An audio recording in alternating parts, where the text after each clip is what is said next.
Did you know if you have a strong fear of abandonment that you're not actually afraid of being abandoned? At least not the act itself, right, of someone leaving. What you're afraid of is what you might have to feel if you don't get what you want. One of the main ways that those who repress vulnerable childhood emotions like hurt, sadness, and grief keep from having to feel those buried feelings is by being or staying in relationship. It's sort of like, as long as I have someone with me now, I'm not going to have to acknowledge the buried grief, sadness, and hurt that happened as a result of being raised by people who are emotionally unavailable. And so the current partner gets used as sort of like a drug, right? Or a band-aid. Which is why when a relationship runs its course or a breakup happens or someone dies, it's so extra devastating to those that repress their vulnerable emotions, because it's like ripping the band-aid off, yeah? Or it's like losing the drug.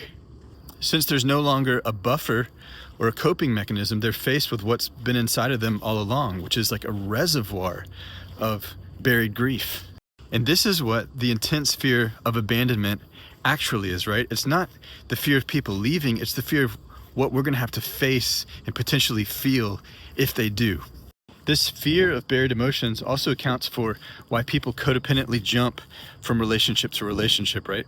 It's the same reason that people use drugs addictively. And when they can't get that drug, they have a fit because they're faced with themselves, which is to say, they're faced with the emotions that they've been burying their whole lives. So even though you might think that you have a fear of abandonment, what you ultimately probably have is a fear of withdrawing and having to be yourself. But here's the good news. With KI's emotional repression inquiry, you can actually process and clear the body of those buried emotions, right? So you're getting rid of the root of suffering, which will resolve addiction and resolve your fear of abandonment. And once we do that, we can finally start to have some real relationships. If this sounds appealing to you, visit repressiontest.com.